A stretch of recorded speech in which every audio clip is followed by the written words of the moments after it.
నమస్తే welcome to Disha TV తమిళనాడులోని కరూరులో జరిగిన టీవీకే పార్టీ నిర్వహించిన కార్నర్ మీటింగ్లో తొక్కిసలాట జరిగి 39 మంది మరణించారు. ఆ ఇన్సిడెంట్ పై టీవీకే పార్టీ అధినేత విజయ్ ఎక్స్ వేదికగా రియాక్ట్ అయ్యారు. నా హృదయం ముక్కలైందని, భరించలేని బాధ, దుఃఖంలో ఉన్నానని వెల్లడించారు.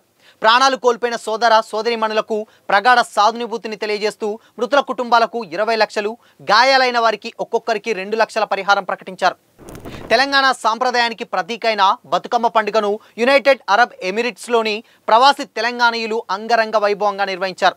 ఎడారి ప్రాంతమైన అబుదాబిలో పూలు దొరకడం కష్టమైనటువంటి నేపథ్యంలో సంఘ నాయకత్వం ప్రత్యేకంగా తెలంగాణ నుంచి 100 కిలోల పూలు తెప్పించి నగరాన్ని పూలవనంగా మార్చారు. సద్దుల బతుకమ్మ వేడుకలపై ప్రభుత్వం క్లారిటీ ఇచ్చింది. సాంప్రదాయం ప్రకారం 9వ రోజు అయిన ఈ నెల 29 సోమవారం నాడు సద్దుల బతుకమ్మను నిమజ్జనం చేయాలని కొందరు అర్చకులు చెబుతున్నారు. మరోవైపు 30న నిర్వహించాలని మరికొందరు సూచిస్తున్నారు.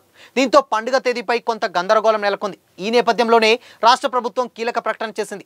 ఈ నెల 30వ తేదీ మంగళవారం రాష్ట్ర వ్యాప్తంగా సద్దుల బతుకమ్మ పండుగను జరుపుకోవాలని అధికారిక ఆదేశాలు జారీ చేసింది. ఈ సందర్భంగా అన్ని జిల్లాల కలెక్టర్లు, స్థానిక అధికారులు ఏర్పాట్లు చేయాలని స్పష్టం చేసింది.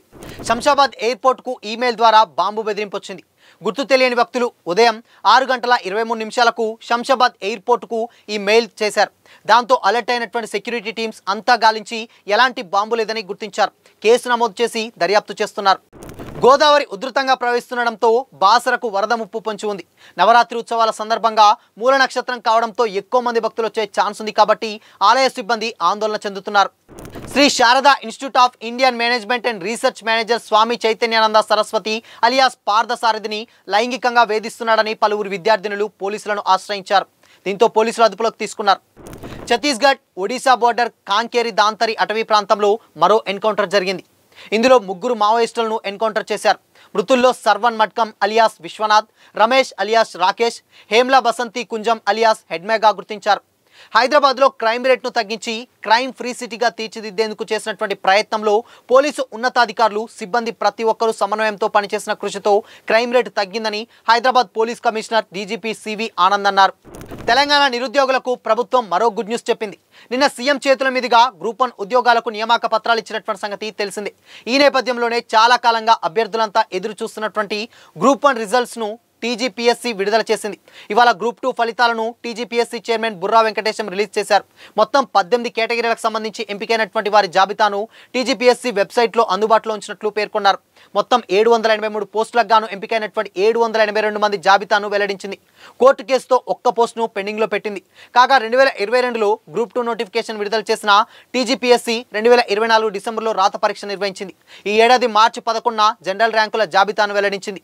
783 పోస్టులకు గాను 1:1 నిష్పత్తిలో అభ్యర్థులను ఎంపిక చేసి 4 దశల్లో ఇప్పటికే సర్టిఫికేట్ల పరిశీలన ప్రక్రియను పూర్తి చేశారు. తుది ప్రక్రియ అంతా ముగియడంతో ఈ గ్రూప్ 2 ఉద్యోగాలకు సంబంధించి తుది ఫలితాలను టీజీపీఎస్సీ విడుదల చేసింది. తర్వాత వెంటనే గ్రూప్ 3 ఫలితాలు వెల్లడయ్యే ఛాన్స్ కూడా కనిపిస్తోంది. ఆసియా కప్ గెలిచినా పాకిస్తాన్ వారి నుంచి తీసుకునేది లేదని అందుకు టీమిండియా ప్రత్యామ్నాయ ఏర్పాట్లు చేసినట్లు తెలుస్తుంది. Asia cup final match team India versus Pakistan జట్ల మధ్య దుబాయ్ వేదికగా ఈరోజు రాత్రి 8 గంటలకు ప్రారంభం కానుంది. ఈ మ్యాచ్లో టీమిండియా హాట్ ఫేవర్గా ఇప్పటికే ఉంది.